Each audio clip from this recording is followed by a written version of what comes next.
All right, welcome to the Palladium podcast. I'm Jonah Bennett, editor-in-chief of the magazine, and I'm joined by managing editor Ash Milton. Hello. And editor Wolf Tivy. Yep. Hey. Okay, so I guess on the agenda today is to talk about, a brief overview of Palladium. We've kind of exploded out of nothing into something like 6 months ago, or I think it was late September. Yeah, that's like 4. It's like 4 months. Okay. 4 months. I'm getting ahead of myself. So here we are, 4 months later. I guess we intended to do the podcast a little earlier to keep readers up to date with what's been going on behind the scenes, but we got to start somewhere. So here's where we're starting. I think the first thing we should do just in the episode is to start from the very beginning with the intro piece, because I think a lot of people have had some kind of misconceptions of it, and I think in general their models of political philosophy are not that great, and they don't really understand that much about what we're doing. If anyone wants to pick up on that thread, go for it. Yeah, I mean, the intro piece, I wouldn't say that people had a lot of misconceptions. I guess certainly there were questions. Most people seem to have got it, but we also are doing something pretty different here. So the intro piece lays out this project that someone aptly described on Twitter as launching with a question. Which I thought was a pretty good way to put it. We have a big question that we're asking, which is what comes after liberalism. And so we write up this intro piece kind of introducing our project. And our project is, well, let's go have a look at the world, and as sort of objectively as we can, or not objectively so much as neutrally as we can, try to understand what's going on with the big trends in politics and government. And then, I just would like to jump in there with synthesize. There's an interesting tension there, right? That people have kind of pointed out, because we are starting with a judgment of sorts of prescription, which is that the liberal order is in a serious enough stage of crisis that we can talk about post-liberalism and something coming after it. We're essentially leaving a great space open there. We're kind of bracketing off the actual answer to what comes after. And I think that the starting piece gave a nice launch point for that discussion to happen, because we essentially laid out the situation that we're in now. And at the time, I remember there was a lot of questioning coming in about, well, that's nice, but what does this mean? And I think that a lot of the pieces we published since then have started to clarify what Palladium is trying to do, right? That we're doing a lot of object-level observation of developments that are happening politically, economically, geographically, and so on.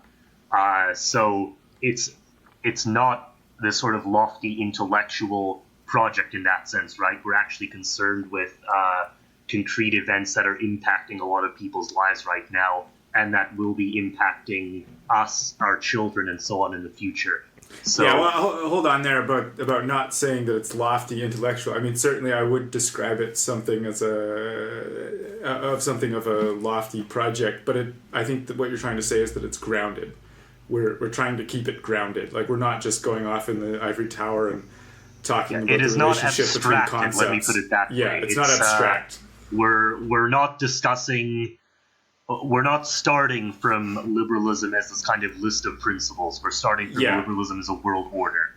And that's, I think, a unique approach. A lot of the discussion that's happened now, in the last couple of years because of the populist trend and so on, it talks a lot about liberal principles. And I think all of us saw kind of a gap where liberalism as an actual world order was not really being discussed.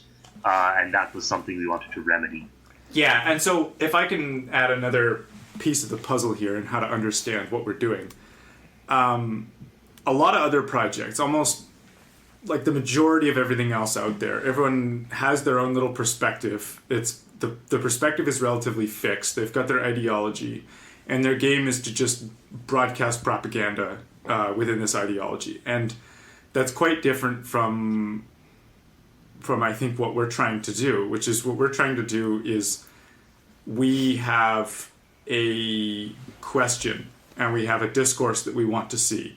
The discourse around how do we actually approach the transition out of liberalism, if that's happening, as a responsible set of decision makers. And so really one of the important things to understand with what we're doing is that we are trying to build an actual discourse. It's not just a megaphone. We're trying to lay out a bunch of material that's going to get people thinking and get people taking notice of, oh, look, there's some people here trying to actually think about the problem, and gather up a bunch of those people and have a conversation.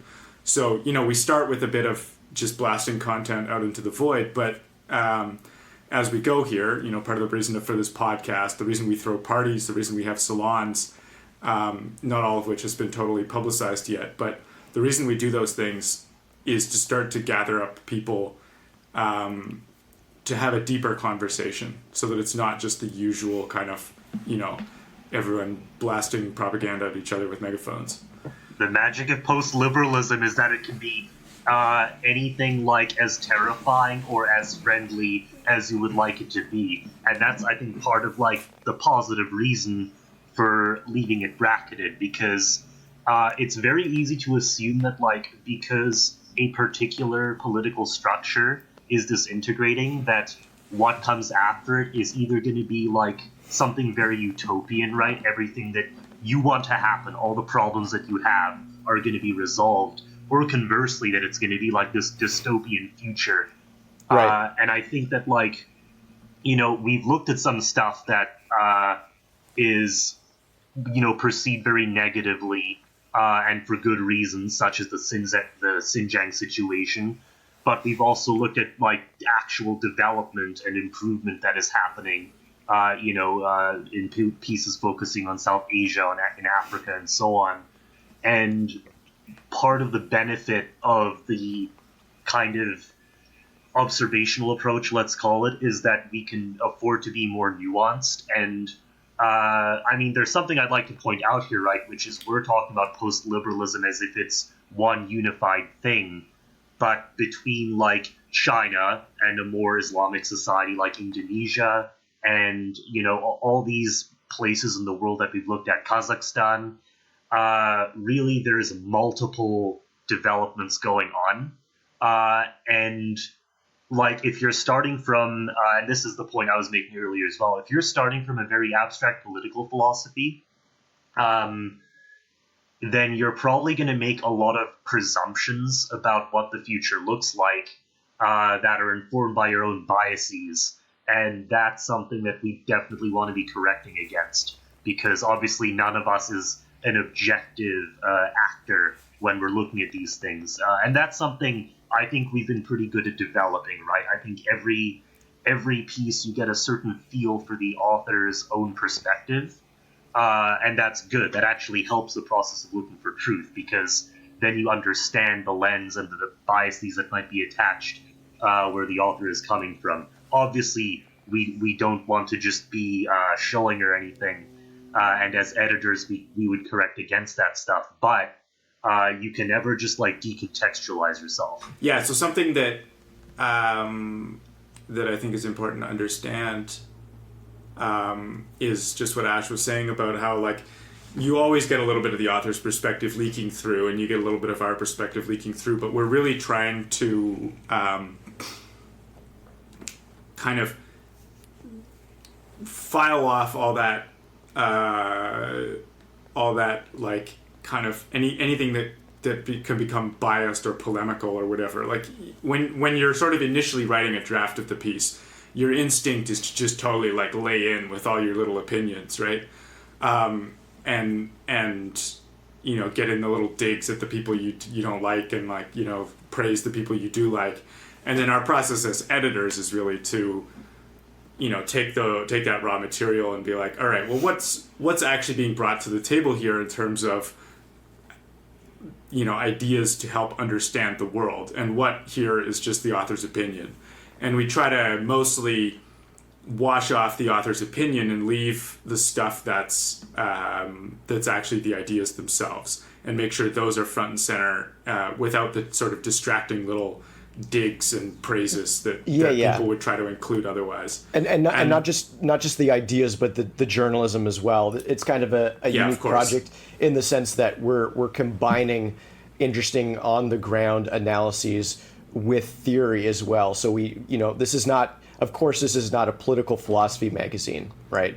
We're combining theory and journalism in an interesting way, because I'm too bored of political philosophy on its own, and it tends not to be very theoretically rigorous often. A lot of political philosophy is political theology all the way up and down, and as such, it's a bit disconnected from the mechanics of how things work. So, in this project, we wanted to make sure that anytime we do venture into political philosophy, it's usually in the context of trying to explain how the world works, because all of those mechanistic models are built into these various political philosophies, whether they know it or not. So that's kind of the stuff we like focusing on. Yeah, and expanding on that, I mean, you look around, you see kind of things that call themselves journalistic outlets or journalistic outlets that don't do a lot of novel theory. They're not really trying to figure out the world and build a coherent worldview. They're not trying to talk about the larger causes of things. They're just kind of giving you some facts and then maybe giving you the newspaper's opinion on those facts.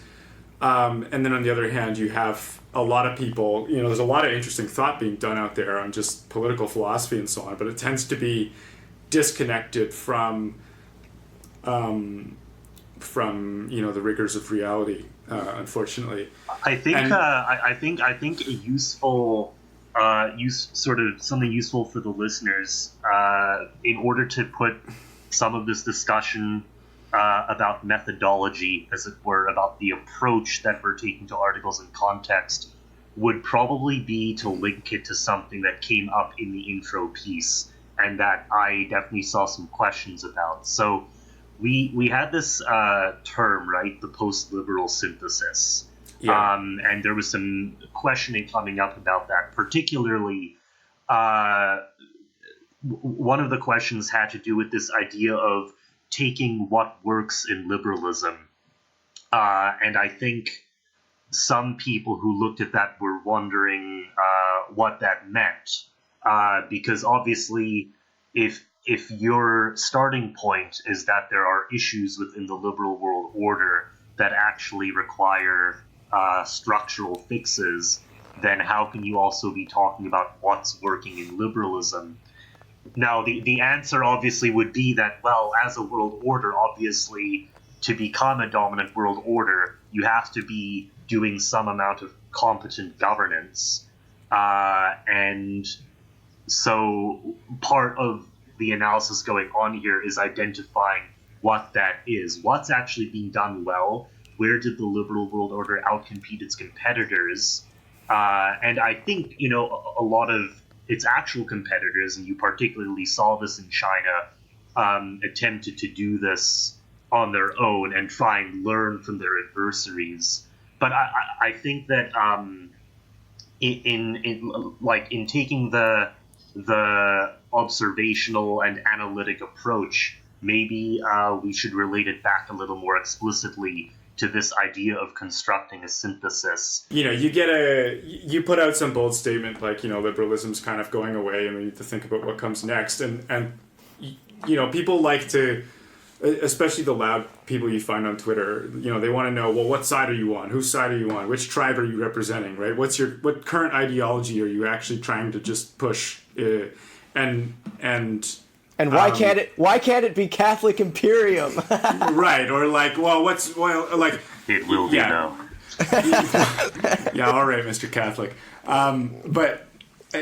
So people come to us with all kinds of weird questions, and they come from all these kind of perspectives that I don't think we necessarily have to give a lot of time to addressing, but. I wanted to make a few more points on just our methodology, how it's distinct from other publications. So you get you get, like I was saying, you have your kind of more journalistic things that are lacking in theory, and you have your more theoretical things that are lacking in actual concrete engagement with the facts. And so we thought, okay, well, there's something missing here in people who are actually looking at reality in an active way, and at the same time theorizing about what's going on in a big picture way. And so that's really how I would describe what we're trying to do. And like if you have a piece of theory, like, you know, we all have our opinions about how things work, we all have our big stories, right? If you have a piece of theory about how things work, like, surely you should be able to demonstrate that theory in the context of some actual facts, right? So it's like, okay, you've got some big theory about how democracy works, or you got some big theory about social media or whatever, right? Like, people, you know, you read around the blogosphere or whatever, where ideas are getting tossed around, and it's like, okay, that's great, you got some idea, you know, you come across all these ideas, but often what you find is when you try to go and apply that idea to, like, all right, well, where can this idea actually shed light on a concrete empirical case, you find many of those ideas are a lot weaker than they seemed. And so that's why, in some sense, our project is actually fundamentally a theoretical project. We are going for those big ideas, but as a matter of discipline in chasing those big ideas, we have to be constantly relating it to what's actually real. Yeah, this is a major element of what comes up, I think, in the question of what does it mean to look at liberalism's successes, because, and Jonah sort of had mentioned this already, there is a distinction to be made between an intellectual tradition and the actual political structure, so they are related to each other. Right. But quite often it's the case that what a ruling worldview or ideology will assume to be the mechanism of its success will be distinct from, and I mean often like a romanticized version of where the success actually came from. So, you know, within the American-led world order, we usually see certain catchphrases that we come back to, which is something like, you know, freedom or capitalism or democracy or, you know, individualism or any of these things. And then the actual situation of, like, post-war American power in the world and how, you know, as an example, actually, the democratic peace theory article that we put out, where you have this very clear alliance of wealthy states which clearly aren't going to war with one another, and where a system, liberal democracy, is more or less synonymous with being a member of this alliance. And then by ignoring that structure, you're able to come up with this theory that it's these political principles that are preventing you from going to war with each other, rather than like military hegemony. So in terms of the theory that Palladium generates, I think we definitely want to be very clear on the ideas and the hypotheses that we come up with, closely reflecting the actual events and causations between those events that's happening on the ground. And the error that we want to avoid is this mistake of attributing causal power to, like, ideas or systems which are actually the result of previously existing events that are occurring. Mm-hmm.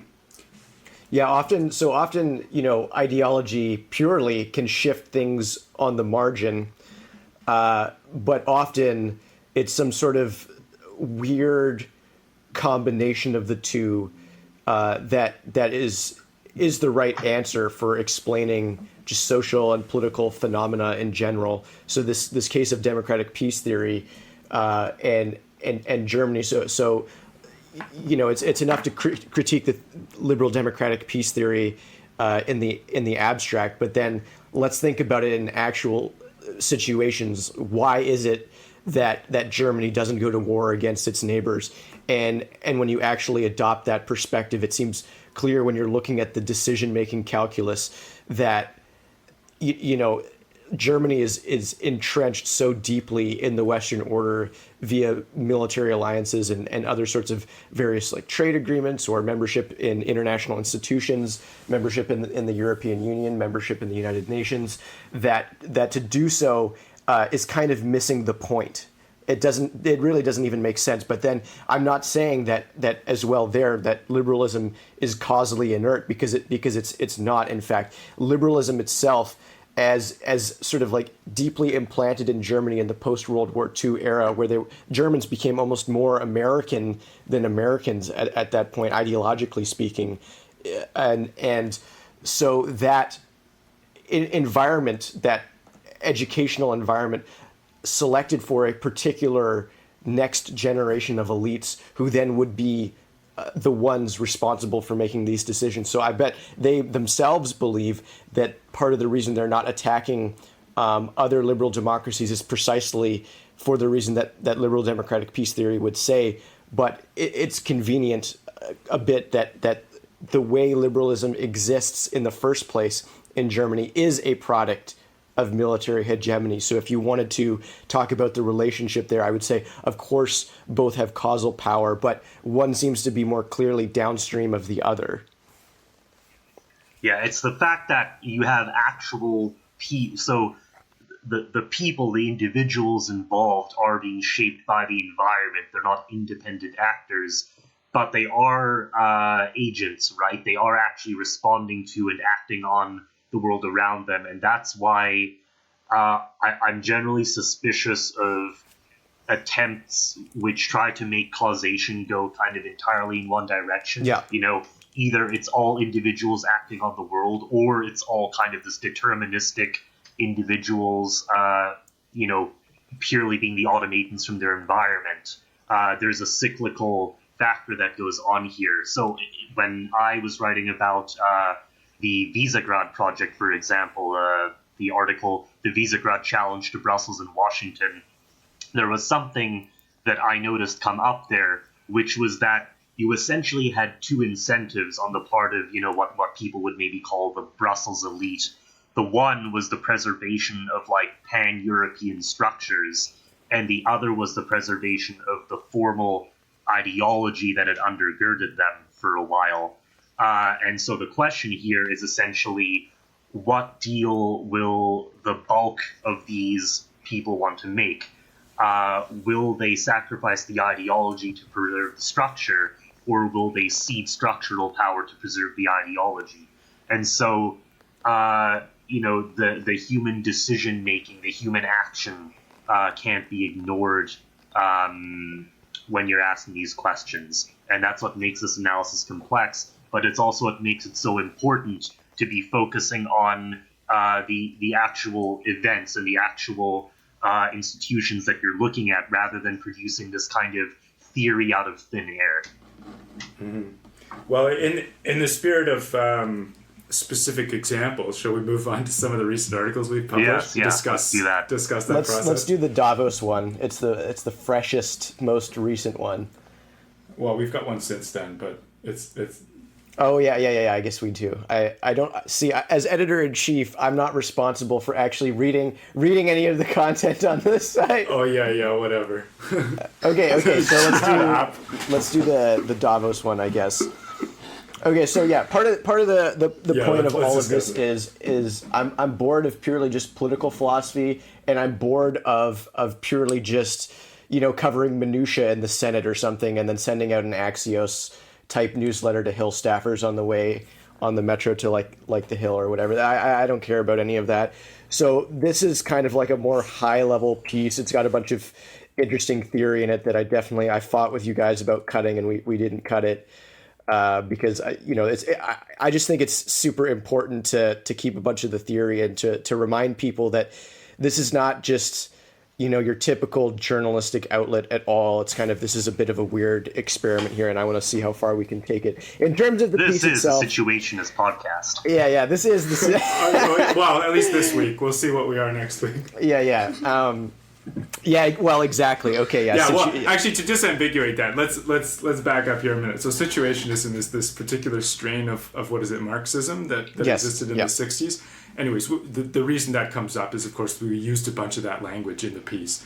The spectacle, which is a reference to the Society of the Spectacle in the title, and recuperation, I think, was a situationist concept. Yeah, the whole use of the recuperation concept to explain the weird stuff discussed in the piece about this kind of controlled, controlled call-outs and then also controlled protests that was happening at the conference.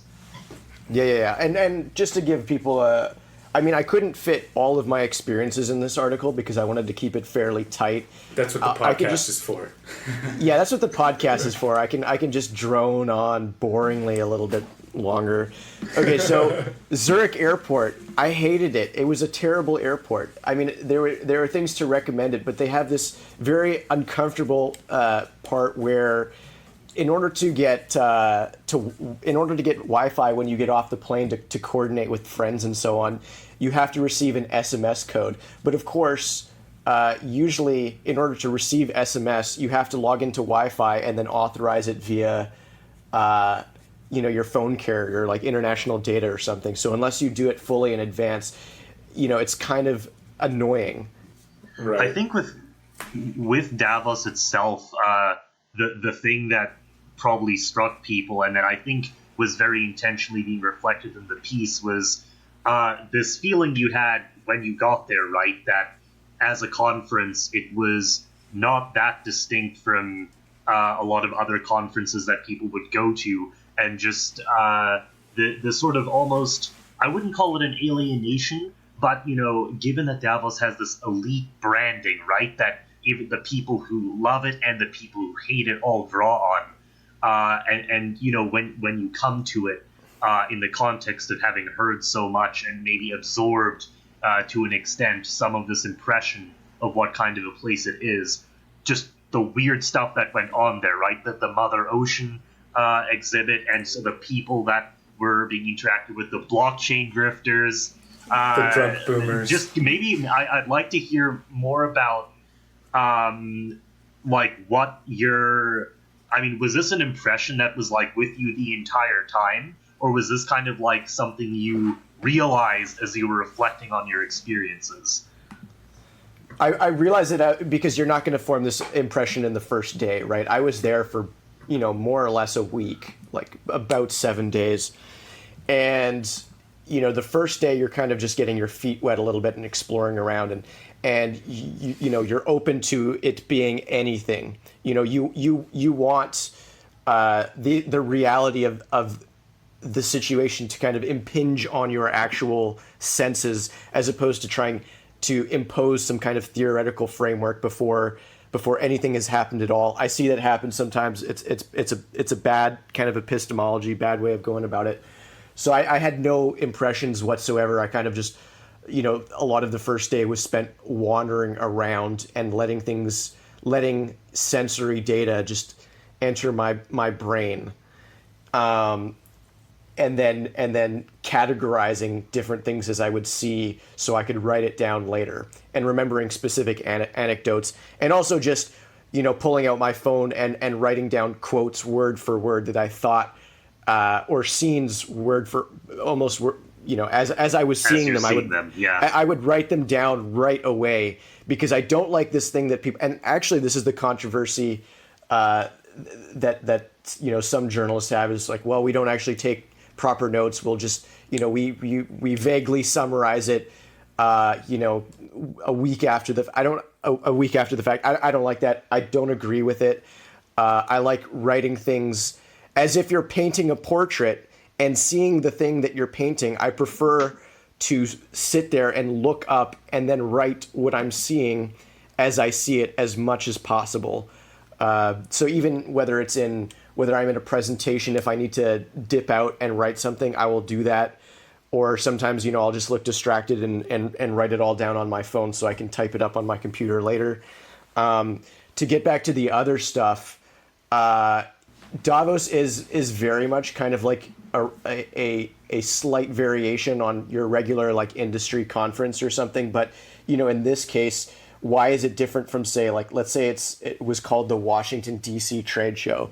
That sounds really, really boring. And so one of the reasons why Davos is successful is because Western and Central European countries, I think, have an overabundance of prestige. So there's a trade to be made there where people bring a bunch of their boring products and companies that would be, criticized in North America as being like really corporate, really, really boring, nothing much happening. And then they go to Davos and suddenly it's this really amazing, world-changing scene that's happening. But it's really just the same people.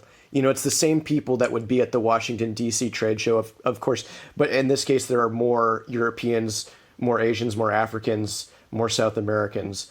But that doesn't change the fundamental vibe of it being an industry conference. Now, and there's obviously the thing people could point out here of like, we have this, call it a Davos elite of the white badges, right?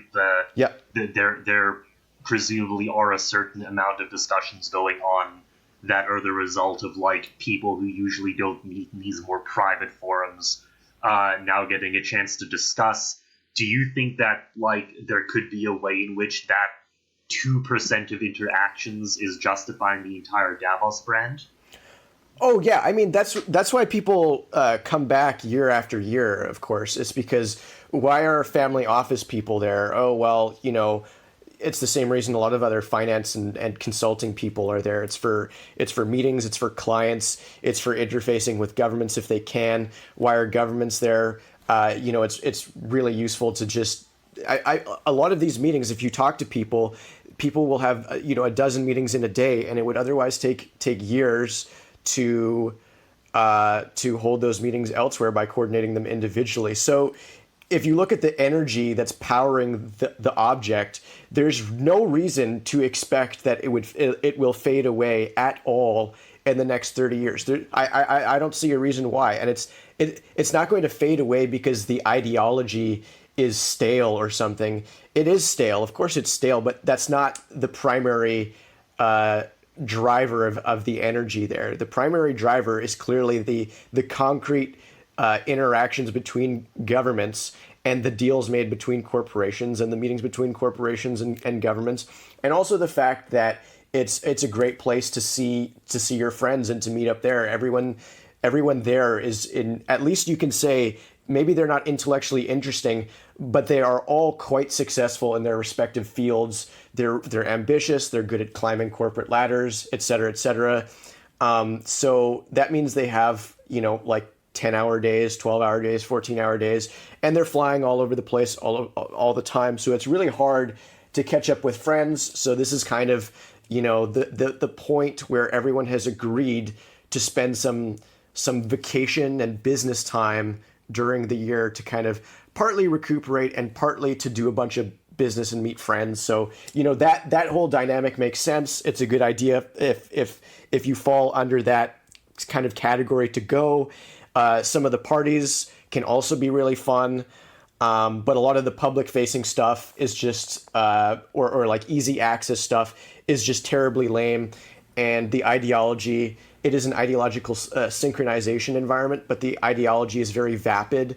It's very, frankly, stupid in a lot of cases and boring. But I mean, that's not really the point, because people there are not capable of really critiquing or engaging with it aggressively. Yeah, well, I remember like in the preparation for this, it's like, oh wow, okay, we got a chance to send Jonah to Davos. All right, let's do it. Now let's come up with a bunch of preparations. Like, okay, let's have questions that we're going to ask. We're going to be running into these high-powered intellectual elites, and let's ask them questions about what they think is happening in the world and what they think is important and what they think is going to happen with the post-liberal thing, and I guess we sort of very quickly realized that was just going to fall flat, and that's not what was going on there at all.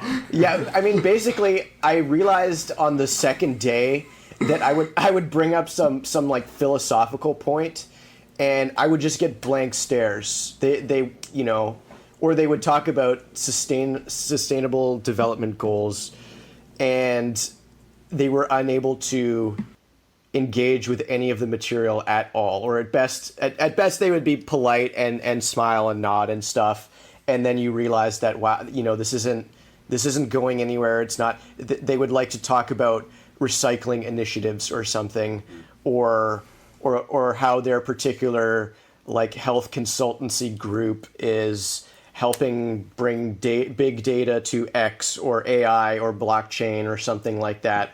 It's very buzzword based there. There's a point in the piece which you say something like, right, why are certain agendas represented at Davos and others aren't? You say something along the lines of, why is, say, intersectionality discussed when, like, asteroid defense isn't?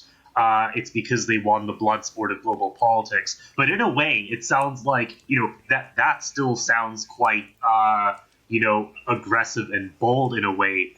But one almost gets the impression that actually once there, right, people wonder how do these talking points for the next year, like this year it seemed to be things like taxes that were getting discussed.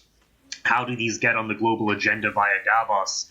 And rather than being a sort of coordinated visionary synthesis coming out of Davos, I mean, it is really the ideological outputs of Davos are themselves the results of this networking that goes on, right? And so my takeaway was that the popular impression of a place like Davos, right, especially from people who dislike it and see it as the center of, elitism and globalism and all of this stuff, they seem to consider Davos as this kind of like central coordinating body of a nefarious agenda, when actually that coordination is not present. It's outputting the talking points based on like the same interactions that are outputting future business meetings. Yeah, well, like why were they talking about the taxes, for example, right? Like there was discussion of taxes. Well, they were talking about taxes because, the American media was talking about taxes. Right. Like I was, and how do you get, those particular policy items discussed by the media? There is a mechanistic process there in what the media talks about and what the media doesn't talk about.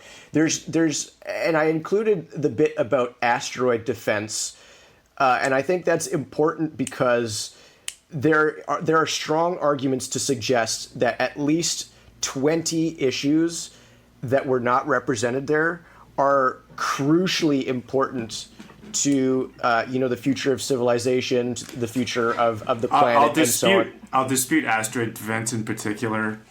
We could get into the technicals of that, but I mean, fine, but that's another piece. But I agree with the point. There's a bunch of stuff that wasn't represented. You're missing the point because it's literally not about the technicals. It's about successful claim that the thing is relevant to the future of civilization and the Earth and so on.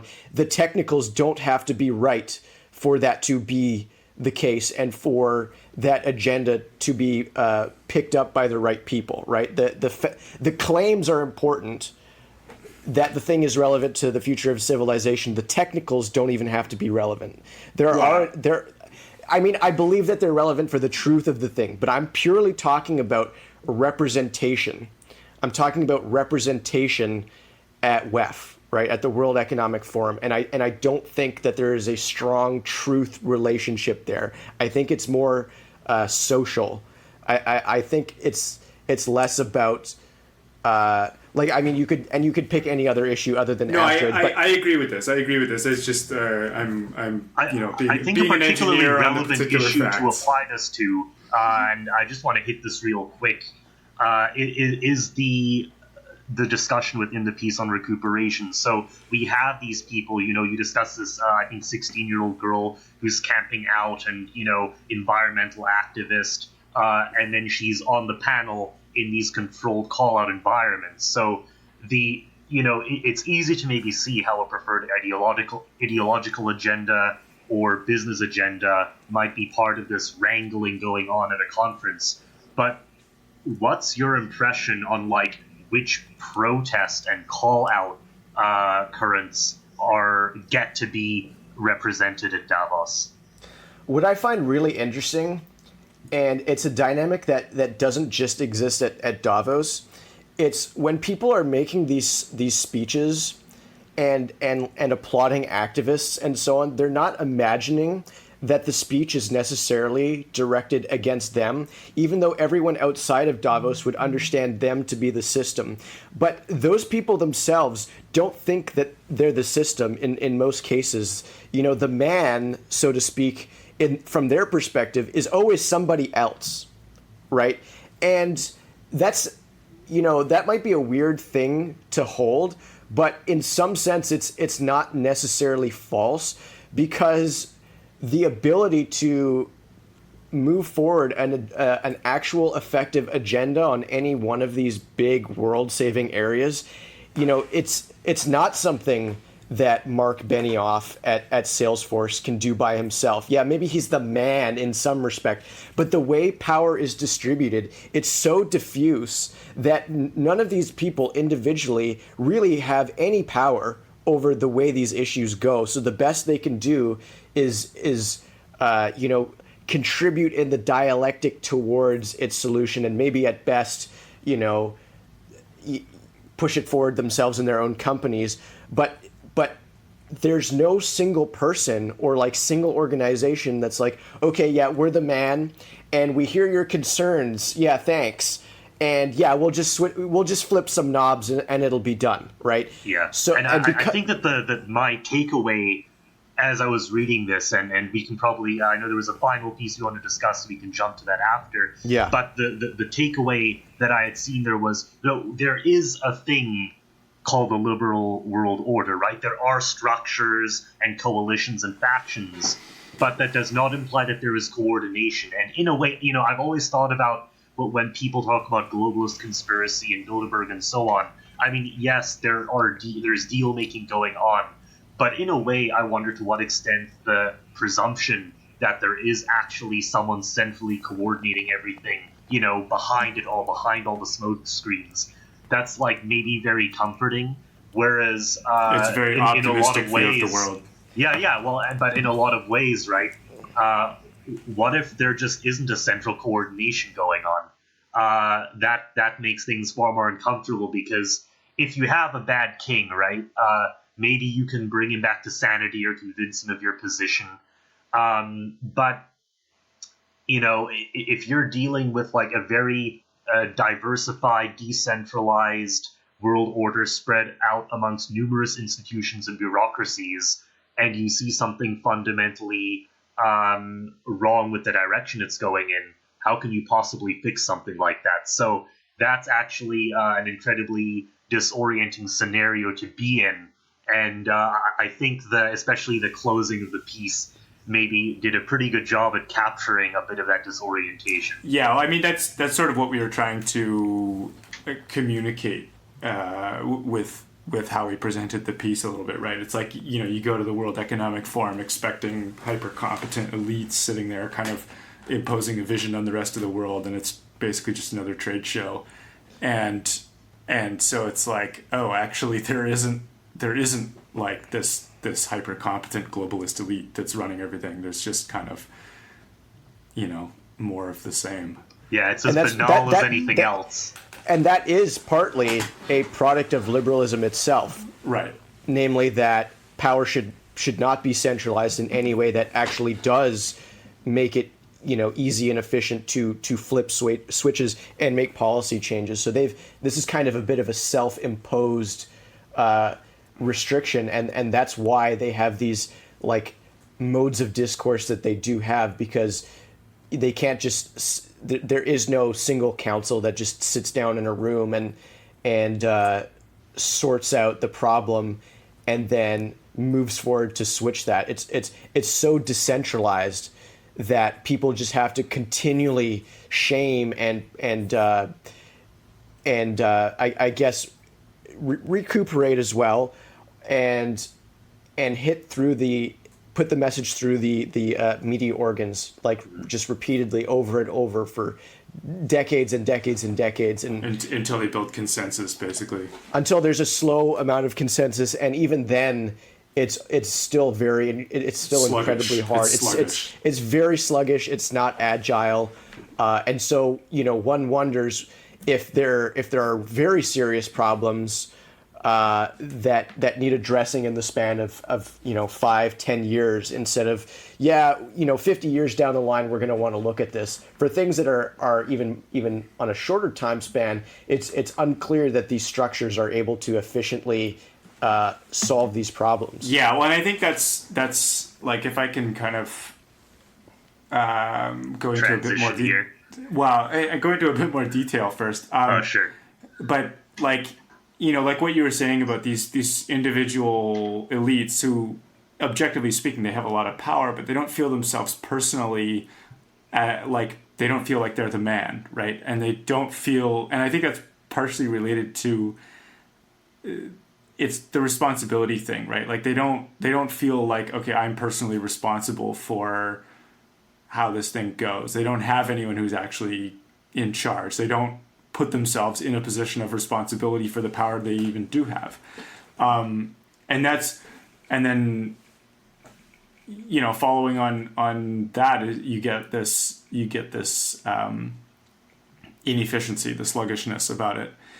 And that sluggishness, like you were saying, it means that we're not able to solve a bunch of the really big problems that we face. And I suspect that what's happening is that we're going to get sort of a problem debt built up. Like you can kind of ignore problems for a long time, but if your systematic thing is to ignore problems or just like handle them very sluggishly, you can actually get a very large number of decisive problems built up that like need to be solved, that the system is just fundamentally incapable of solving. And it can take some time before that really comes home to roost. And that might be something we see in the next while. Question: do we want to extend this to like an hour and a half, or do we just want to keep it an hour? Let's go over for 10 minutes or so. Okay. There's something I wanted to just mention there, which is if you look at especially the post-war era, right, and the Western liberal order, one of the institutional advantages that a lot of Western countries had is that like our civil services and institutions tended to be, at least relatively speaking, right, have a level more meritocracy and less corruption than a lot of areas in the world, and so there was a level of competency that they retained. The coordination problem in the way that's happening is that you end up having a number of bodies which are really competent internally speaking. And I mean, some may not even be that, but in general, right, there's a baseline competency being retained at a localized level, but there's greater and greater inability to coordinate at the larger level. And so the commanding heights, if you could call them that, of the world order, of the liberal world order specifically, we see that they're seem now entirely incapable of coordinating in the way that they might have in the 70s or even the 90s, right? So the problem that has to be resolved in a certain way is there some way to restore the ability to coordinate to these commanding heights? Because if there isn't, then it seems like you just have ongoing degeneration where, as you were pointing out, Wolf, you end up having disintegration, at lower and lower scale, and the competency becomes more and more isolated to very localized institutions. Mm-hmm. And that's actually what a disintegration or a decline looks like, I would argue. Yeah, and then that point I was making about the debt, like problem debt built up, where these institutions, like, not all problems have to be solved decisively immediately, but they have to be solved eventually. And so it takes quite a while for the loss of top-level problem-solving ability to actually be felt. Okay. it's time for global warming. Right. I mean, speaking of big problems that need to be solved, we had another article last week about global warming and possible solutions to it. Yeah, that one was fun to edit. It took a lot of work because we got quite technical with it. And so that was by our friend Patrick Meller, who's something of a scientist, and he wrote up this article for us on geoengineering. And then so we had to kind of... Which was great, by the way. You don't typically see this level of detail and technicality in a regular magazine. Yeah, and so I thought it was a really fun article to do because it was we had to synthesize this like very technical argument with making sure it's kind of readable and engaging and so on. And so I think we actually did a pretty decent job on it. And then also making sure that it kind of has a larger thesis that that kind of is actually sort of supported by the science. And yeah, so I had a lot of fun working on that article. And in this piece, we were also, in a sense, digging a little more into live debates. A general approach that we have to most of the pieces we do is that we want people to be trying to be fairly objective in their analysis rather than kind of getting into a partisan debate. But in the context of this article, right, especially with the solutions that were being recommended, these are live and ongoing debates. And so that was a positive in my view, because it allowed us to, in a sense, propose solutions and examine what the political implications, right, of these solutions are, what the likelihood of them being implemented is. Because, with technology, I think a lot of people assume that you can just decontextualize technology from a social and political context. And there's kind of two error modes on that. The one being that technology is apolitical. It clearly isn't. But the other one then kind of being an attempt to completely relativize technology and the scientific process. Whereas in fact, right, what's being discussed here is something that will affect, like, the globe. It will affect every part of the world order, even in a simple case where a country decides to take the initiative with a controversial geoengineering project, which will affect a region or even like global environment. This is something that can't be abstracted from questions of how a political world order is developing and acting. So by entering this kind of scientific level debate, I think we're able to show pretty well that you have to consider this wider context that's going on here. Yeah, well, if I can summarize the article quickly just to kind of give us some background to this discussion. Basically, the argument goes that, we're all familiar with the global warming articles, CO2, greenhouse gases, rising temperature, etc. But the approach taken by the article was to look at what's happened in very deep history, basically over the last 500 million years.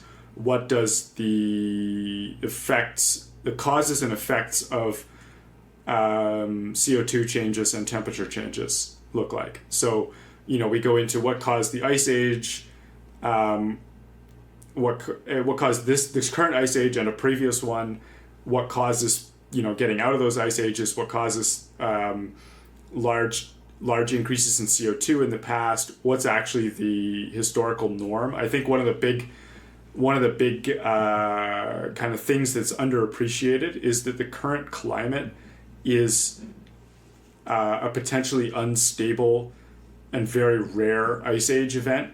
So like ice ages are not normal in the history of Earth. The last one was, 300 million years ago, which is before the dinosaurs. And so we sort of like we sort of imagine like, oh yeah, there's regular ice ages or something, but actually there was like 300 million years where there was no ice. And so that was an interesting piece of context, that like the Earth's default state is this very like much higher level of carbon dioxide, much warmer, much greener, etc. Right? And so it's like, okay, we're actually in this very anomalous state, and then to come out of that state in an uncontrolled way could be quite disruptive to us. Like, and then we discussed the Younger Dryas event 13,000 years ago approximately, where we kind of quite quickly went from a cold and arid Earth to something where agriculture was possible, and that involved quite disruptive changes that was implicated in a lot of mass extinctions of animals and so on.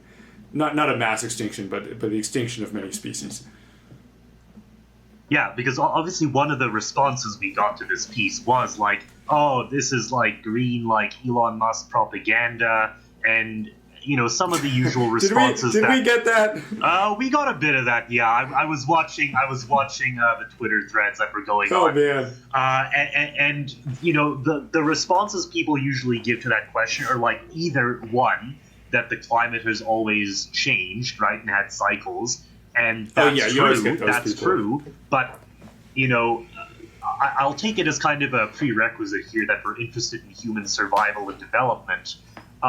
We haven't been around for most of those cycles, and a lot of them are either inhospitable or like would cause our extinction. And so or not necessarily even extinction, but just like massive disruption. It's like, oh yeah, the sea level changed by 30 meters. Like, yeah, no big deal from like the perspective of the biosphere overall, but 30 meters sea level change is like, boom, we have to rebuild all our port cities. Yeah, but even this fact that the human-friendly state of the Earth is not the globe's natural equilibrium, historically speaking, I think just that concept should lend people some pause as to the fragility of the human situation. Yeah. And there is maybe a fearful response there, right? This is where you kind of have this, let's call it like an anti-civilization response, where it's like, well, maybe we should just deconstruct everything and head back into the woods and onto, into the Sahara and so on. Right, and of course, unstated, that involves, most of Earth's population dying. Right, exactly. But that can't happen, I think, just because some group generally tends to outcompete others, and societies naturally develop, at least in response to each other. Yeah, well, like good luck doing a total coordinated right deindustrialization. But so therefore we have to come to this question then of, okay, well, if there's no going back, and I would consider that undesirable, and yet we're faced with this problem, then we have to ask the question of, can our tools solve this problem, right? Are we something other than just doomed? And if our tools can solve this problem, then like what non-technological, social and political structures have to be in place for that to happen? How does our mindset have to change? Yeah, well, I think that the mindset elaborated in this article is like quite rare in the broader discourse. Yeah, and if I can elaborate on something there, the point that like, we can't go back. There's more than just the feasibility of the human organization. It's not like, oh yeah, well, it would be great if we could remove emissions and that would solve the problem. But like we can't actually make that work, so we have to do other things. But like it would be great if if that was the way it was, sure, great. But that's not even how it is. Like that was another point made in the article, is that it might already be that we've put so much CO2 into the atmosphere that it's going to destabilize the climate to the point of massive disruption of human civilization. Like even eliminating further emissions may not actually stabilize the situation. And that's something that like people in the usual kind of global warming narrative, they don't want to hear that, right? Like I test the thesis out, I go talk to some people who have opinions on the subject, and they're like, they kind of don't want to hear that because it means I don't know. It's like it really disrupts the way we're going to try to solve the problem. Nearly every position on this issue is like captured by existing political tribal signaling, essentially, right? And that's really unfortunate. Which, I mean, this in a way is the worst part, because even by publishing this piece, right, we could kind of anticipate nearly every avenue of response that you're going to get, and that basically ended up being true, right? I mean, the other side that we got was this kind of like, oh, this is just technological utopianism, and so on and so forth. But interestingly, we got another response, which is like, oh, everyone's already saying this. This isn't necessary. Like, this is already the consensus. And I'm like, okay, well, if it's the consensus, I've never heard of it. Yeah, well, why isn't it happening if it's the consensus, right? Let's talk about iron fertilization for a second. Specific. So the specific remedy proposed in the piece, right? Because there's a criticism to be made that at best iron fertilization will maybe offset a sixth of the current levels of CO2 emissions, right? And I think people don't have the right perspective about something like that. Like, maybe the thing doesn't actually fully solve the problem in one fell swoop, right? It's not the silver bullet, but it solves, maybe a sixth of the problem, or like a big chunk of the problem, right? Which is good. And then B, having gotten ourselves to the point of solving some big chunk of the problem, which is a significant chunk, then, suddenly there's this very concrete demonstration that we can pull things off like this. We can do that kind of thing, right? So it's like, maybe iron fertilization isn't going to be the sole solution, which we say in the piece. We say, it has to be paired with other methods, but it's a very obvious first method to get on, right? Can you briefly describe iron fertilization for the listeners? Right, of course. So the method laid out in the article that we're kind of like treating as sort of this vanguard of geoengineering more generally is oceanic iron fertilization. The basic idea is one of the big things that can draw down CO2 out of the atmosphere is the algae activity in the ocean. The algae, they take CO2 out of the atmosphere, they sink to the bottom, and that carbon is never heard from again. So that would be great to get the carbon out of the atmosphere.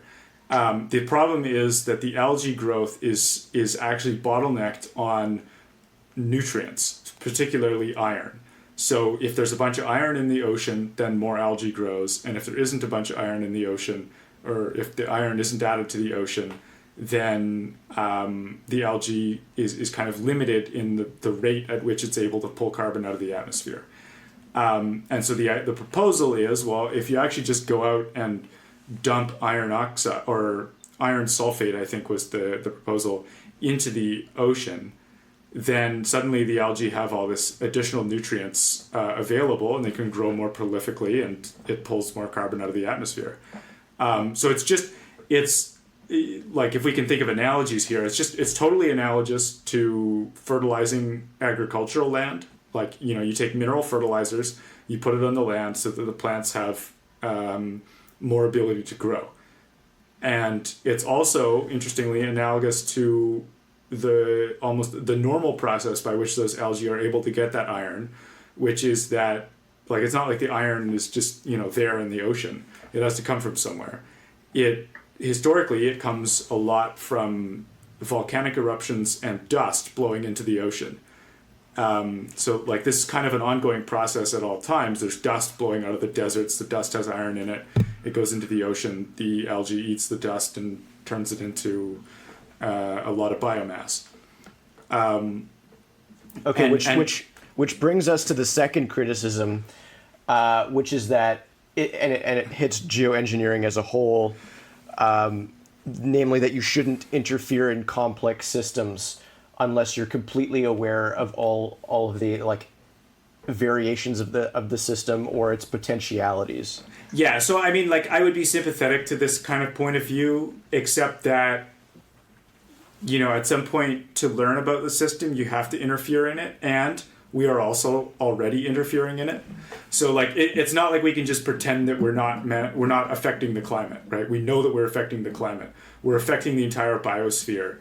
We've like, the vast majority of land is now under human management. The climate is basically now one of the dominant forcing factors in the climate is human intervention.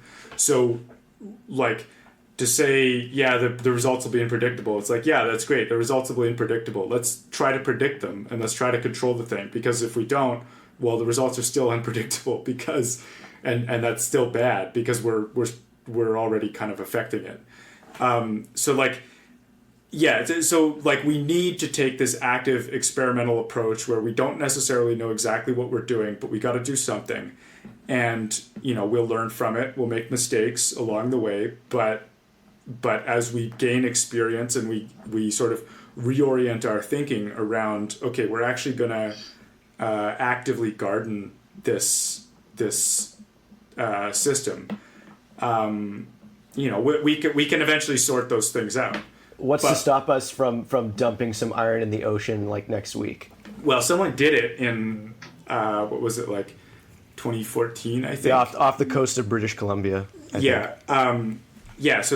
So Russ George in partnership with the Haida at Haida Gwaii, or the Queen Charlotte Islands. This was discussed in the article.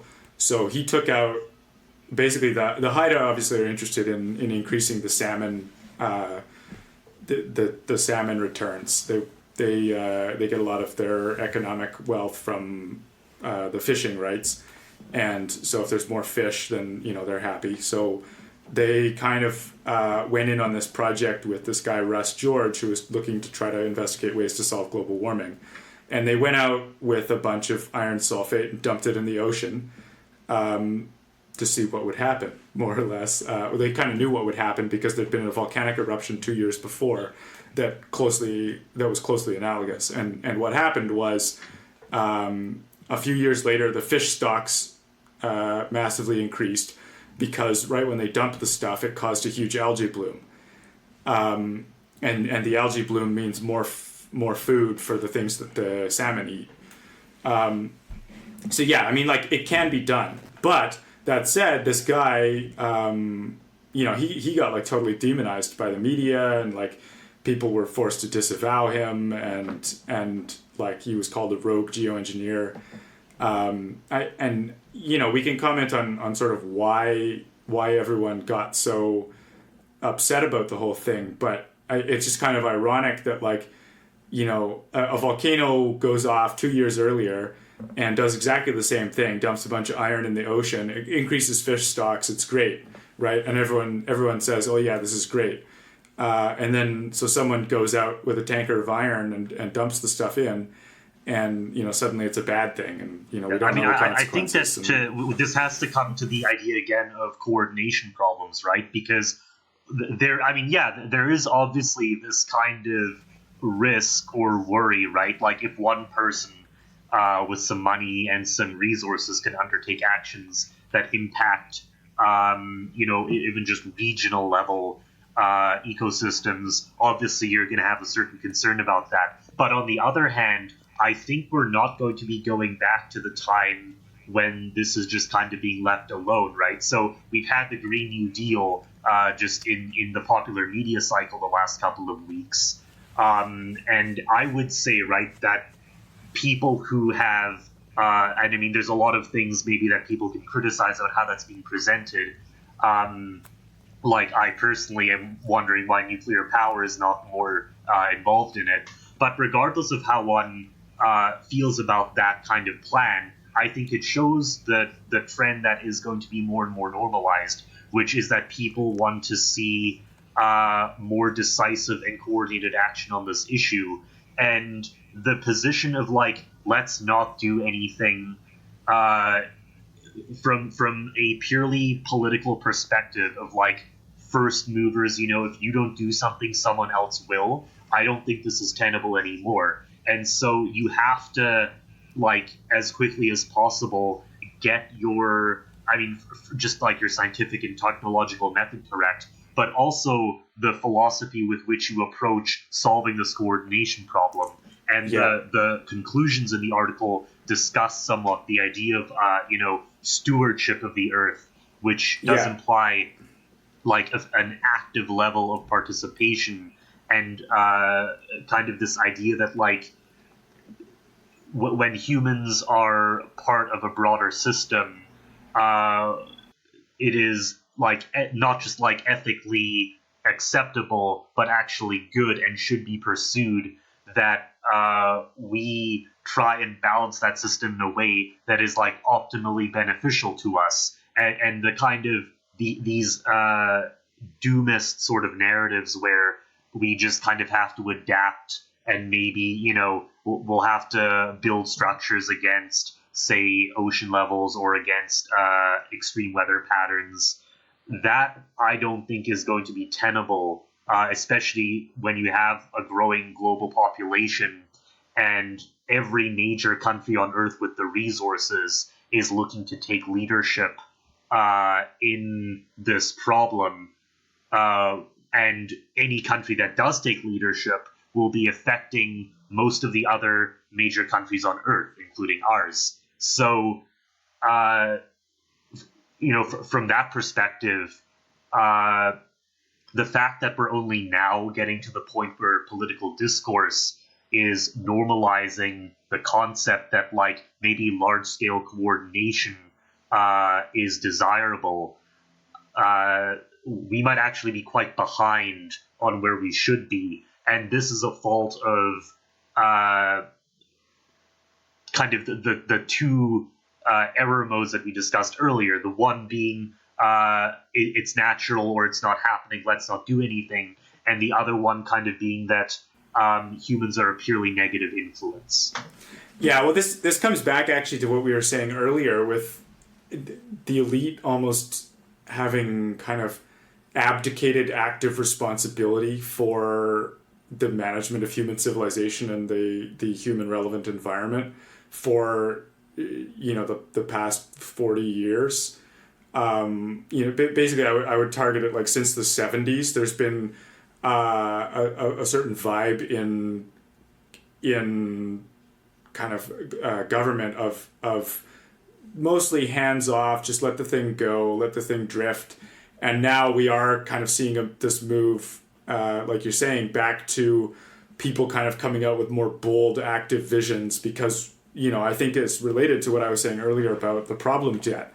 The problem jet is becoming kind of obvious that like, all right, well, the default path just drifting along isn't really going to work in the medium term. And so we have to be coming out with bolder visions. And so this global warming article was actually a good opportunity for us to kind of start to dip our toes into that water of like, all right, well, how do we see where we should all be going? And it allowed us to kind of lay out an important piece of the ideological paradigm that we think will be important, which is humans have to not just kind of approach the environment as this sacred thing that we can't affect, and if we're affecting it, then we need to kill ourselves. But rather approach it as like, all right, let's take responsibility for this and take husbandry and stewardship over it. And so that, I think, was that lays the groundwork for how we could look at a whole variety of things. I think it becomes a great paradigm for that. So that's one of the reasons I'm really happy with the article. It turned out really well, partially because it kind of helps lay down a paradigm for, okay, if we're actually going to be faced with these big problems, well, active solutions and stewardship are a very good way to solve those problems. And with that, we out of time. All right. I want all the listeners who have thoughts on the show to email in to editor@palladiummag.com if you have any questions, if you want us to go shorter or longer or address certain things, or if you just have questions, right? Like, or hit us up on Twitter too, right? That's a good place to get in touch. And out of my selfless love for our listeners, I'm going to try and have a mic next time. So there's that. Yeah, instead of the laptop tin box. Can. Yeah. But before we close off, of course, I want to get back and say a little bit of something on the nature of the project. So the project is a nonprofit. It's 501c3. We're not trying to get super rich here. We're just trying to do something that's really important. And so if you think that this is a really important project, and if we're able to convince you of that, we definitely encourage everyone to send a little bit of a donation our way. This is how we keep the project running. We're kind of running on the donations from some very generous people, and we need more help to keep this project going. So if you really do want to see a new kind of discourse happening and a new discourse forming and big, bold ideas and a more objective way of looking at things, if you want to see those things developing, please consider supporting us. I endorse this message. Yeah, seconded. And if anyone has particular questions about pitches or articles to write, then feel free to send them to me as well, ash@palladiummag.com. And in my managing editor role, I can provide some feedback there as well. Awesome. Well, I guess this is about the appropriate time to sign out. All right. Thanks, everyone. All right, until next time. Until next time. See ya.